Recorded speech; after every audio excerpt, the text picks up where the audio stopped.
لہٰذا مسکین اس کو کہتے ہیں جو محنت تو کرتا ہے، کوشش تو کرتا ہے، مگر اس کا جسم کوئی بیماری اس کا ساتھ نہیں دیتی، یا ہٹا کٹا ہے، طاقتور ہے، سب کچھ ہے، کوئی عیب نہیں ہے اس کے اندر، مگر محنت مزدوری کرتا ہے اور مہنگائی کے دور میں اپنی ضروریات کو پورا نہیں کر پاتا۔ اب یہ انسان کہے کہ بھئی ہٹا کٹا ہے اور یہ سوال کرتا ہے، اگر وہ سائل بن کر آ جائے۔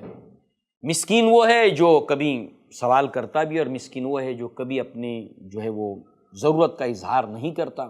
مسکین وہ بھی ہوتا ہے جو کبھی رشتہ دار بھی ہوتا ہے اور کبھی رشتہ دار نہیں بھی ہوتا۔ ان تمام چیزوں کے اندر جو ہے وہ کہ وہ اپنی ضروریات زندگی کو پورا نہیں کر پاتا کسی بھی سبب سے، لہٰذا جو ہے اس کو ہم مسکین کہتے ہیں۔ بہرحال جو ہے وہ اسی کے ساتھ ساتھ لغتاً جو ہے وہ سکنن، جس سے مسکین بنا ہے، کہتے ہیں ٹھہر جانا۔ اسی طریقے سے مسکن گھر کو بھی کہتے ہیں، جہاں پر آدمی آ کے دوڑ بھاگ کر کے سکون اختیار کرتا، آ کر ٹھہر جاتا ہے۔ تو سکنن جس سے مسکین بنا ہے، اس کے معنی ہوتے ہیں لغتاً ٹھہر جانا، یعنی اس کی اور اس کے اہل و عیال کی زندگی ٹھہر گئی ہے، رک گئی ہے مال کی کمی کی وجہ سے۔ وہ اپنی ضروریات پوری نہیں کر پاتا، اپنے اہل و عیال کی ضروریات پوری نہیں کر پاتا، تو لہٰذا ایسے انسان کو مسکین کہیں گے۔ تو لہٰذا اللہ تعالیٰ نے فرمایا کہ مسکینوں کو ان کا حق دو۔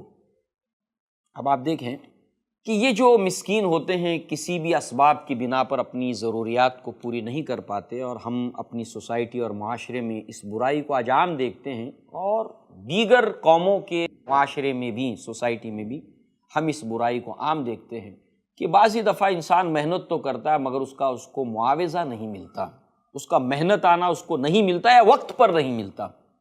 جیسے عاص بن وائل، اس مکہ کی سوسائٹی میں یہ ایک ظالم شخص تھا، اور خباب ابن ارت رضی اللہ عنہ ایک لوہار کا کام کرتے تھے، مزدوری کرتے تھے، اور ادھار باقی تھا، مزدوری باقی تھی، ادھار نہیں مزدوری باقی تھی، اور عاص ابن وائل کو پیسہ دینا تھا، مزدوری دینی تھی، مگر وہ دینے کے لیے تیار نہیں تھا، ٹال مٹول۔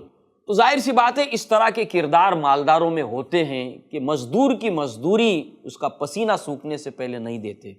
اب وہ بیچارہ مسکین حاجت مند ہو گیا کہ وقت کے اوپر اس کو تنخواہ نہیں مل رہی، وقت کے اوپر اس کو پیسہ نہیں مل رہا۔ اب وہ اپنے گھر والوں کو جیسے تیسے تسلی دیتا ہے کہ بیٹا آ جائے گا، ابھی تنخواہ آ جائے گی، آج آ جائے گی، کل آ جائے گی۔ تو اب اپنی ضرورت کو کسی کے سامنے رکھتا ہے، وقت پر اس کو نہ ملنے کی وجہ سے تنخواہ۔ کبھی ایسا بھی ہوتا ہے کہ 2 3 4 مہینے تنخواہ نہیں ملتی، اب اگر ملازمت چھوڑ دے تو ملازمت سے ہاتھ دھو بیٹھے۔ کتنے کچھ مسائل معاشرے میں ہوتے ہیں، اللہ بہتر جانتا ہے، اور جس کے اوپر بیتتی ہے وہ جانتا ہے اس کو۔